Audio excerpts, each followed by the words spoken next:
మీలా farm house లో పండుకునేది లేదు, మీలాగా మరి రోజు జేబులు నింపుకొని కార్యక్రమాలు చేసి లేదు.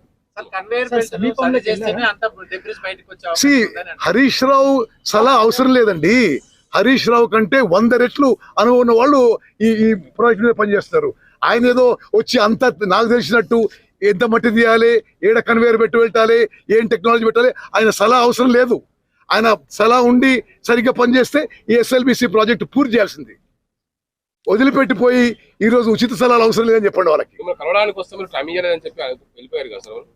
వాళ్ళకి కలిసి దేనికి? వాళ్ళు పొలిటికల్ డ్రామా కోసం వచ్చిండ్రు, ఆ పొలిటికల్ డ్రామా చేసుకొని పోయినరు. ఇది పూర్తి. నేను ఒక బాధ్యత గల ఇరిగేషన్ మినిస్ట్రీ చెప్తున్నా, తెలంగాణలో ఇరిగేషన్ శాఖని నాశనం చేసి నీళ్ల కోసం కాదు, జేబులు నింపుకోవడానికి కేసీఆర్ హరీష్ రావు పనిచేసిండ్రు. ఎక్కడన్నా ఆయకట్టు తీసుకొచ్చిండ్రా?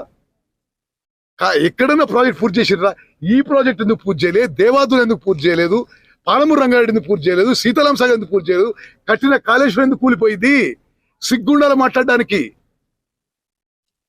సార్ నిన్న మీరు 2 days స్టాండ్ బాండ్ లో పూర్తి చేస్తా ఉన్నారు ఆపరేషన్, మళ్ళీ రోజు 3 రోజులు అంటూ ఏమైనా సంక్లిష్టమైనటువంటి పరిస్థితి ఏమైనా ఎదురైందా? చూడు బాబు, నిన్న 2 days అన్నా, మీరు 2 to 3 days అంటున్నా. నీకేమన్నా డెడ్ లైన్ పెట్టాలనా? దాంట్లో మీకేమన్నా ఇంకా ఇబ్బంది అంటే నేనేమంటున్నా, it is a natural accident. The debris and the machine, ఇదైతే ఆ టనల్ బోరింగ్ మిషన్ వెనక భాగం తీసేయబడుతుంది. So 1 day or 2 days, 2.5 days, the work is in full swing. Okay, thank you. Sir ఇంకొక చిన్న విషయం సార్, ఇప్పుడు అక్కడ జరుగుతున్న ఆపరేషన్ సంబంధించి ఎప్పటికప్పుడు విజువల్స్ వస్తున్నాయి కదా, కనీసం డిపిఆర్ఓ ద్వారా అక్కడ జరుగుతున్న ఆపరేషన్ జరుగుతున్నప్పుడు ఒకటి ఏంటంటే విషయం ఏంటంటే సరే, అక్కడ బేసికల్ గా అంటే ఇంటర్నేషనల్ ఎక్స్పర్ట్స్, నేషనల్ ఎక్స్పర్ట్స్ వచ్చి పనిచేస్తున్నారు. అక్కడ కొంత వాళ్ళ పని ఆటంకం కలుగుతుందనే ఉద్దేశంతోనే అక్కడికి ఎంట్రీ రెస్ట్రిక్ట్ చేయడం జరుగుతుంది.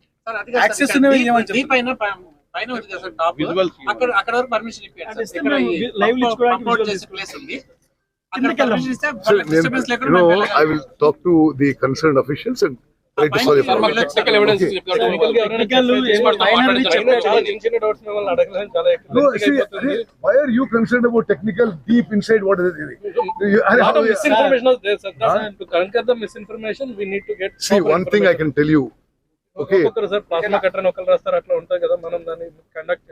మొత్తం భారతదేశంలో మోస్ట్ కాంప్లికేటెడ్ టనల్ యాక్సిడెంట్ ఇది. ఓకే, ఇది వాళ్ళందరూ కూడా దేశంలో వేరే చోట పనిచేసి వచ్చిన వాళ్ళు. ఓకే, రెండోది, ఇన్ని ఏజెన్సీస్, ఇంత కాంపిటెన్స్, ఇంత ఎక్స్పీరియన్స్, ఇంత నాలెడ్జ్ ఉన్న వాళ్ళు దేశంలో ఎక్కడ కూడా ఒక టనల్ యాక్సిడెంట్ లో ఒక దగ్గర గ్యాదర్ అయ్యి ఒకే యూనిఫైడ్ కమాండ్ లో పనిచేసిన దాఖలా లేవు.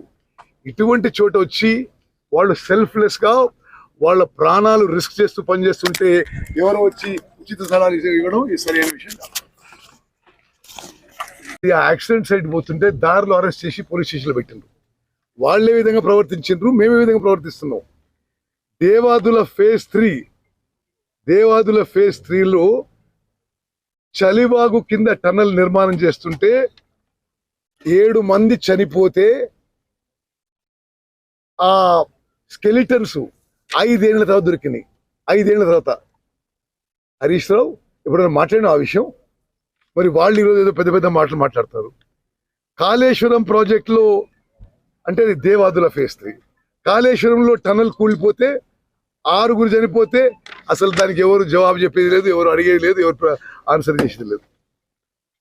పాలమూరు రంగారెడ్డిలో పంప్ హౌస్ లిఫ్ట్ కూలిపోయి 6 చనిపోతే వాళ్ళు అడిగినవారు లేరు, అసలు యాక్సిడెంట్ లేదు, ఏం లేదు, అసలు దాని గురించి ఎవడు మాట్లాడిన ఏం జవాబు లేదు.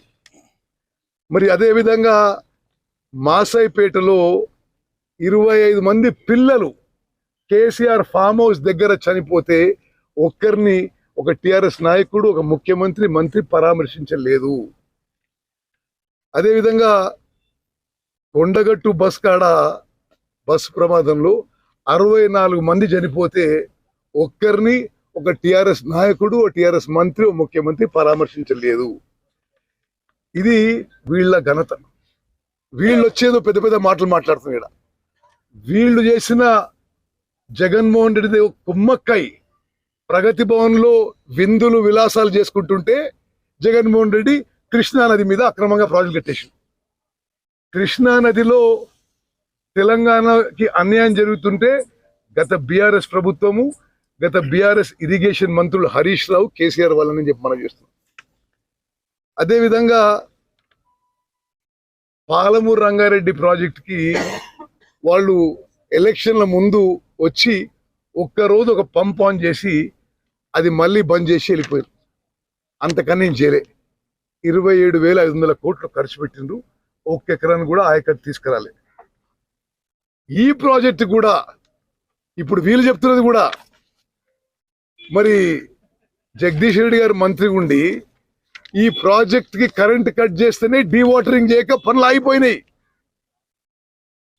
మరి వీళ్ళు సరిగ్గా పనిచేస్తుంటే ఈ ప్రాజెక్ట్ పూర్తి కావాలి కదా. మరి వాళ్ళు ఈ ప్రాజెక్టు వాళ్ళ హయాంలో వాళ్ళు రాకముందే మొదలుపెట్టినరు. కేసీఆర్ కూడా వచ్చి కృషి చేసుకొని పూర్తి చేస్తా అన్నారు. 10 ఏళ్ల పాటు ఏం చేయలే. ఇంకేదో హెలికాప్టర్ అది అంటారు.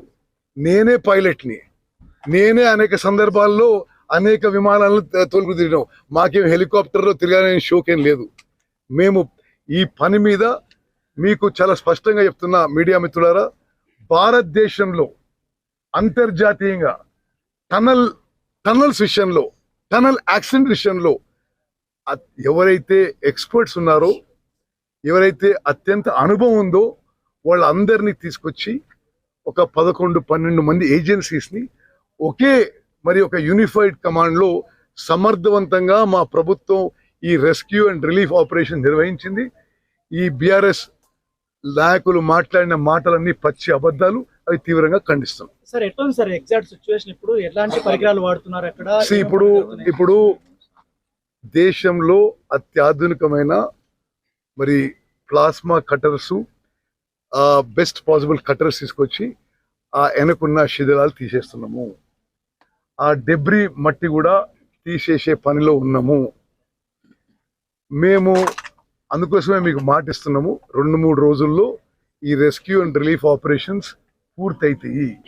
2-3 నెలల్లో తిరిగి ఎస్ఎల్బిసి టనలు పునఃప్రారంభించి పూర్తి చేస్తామని చెప్పి మాటిస్తాం.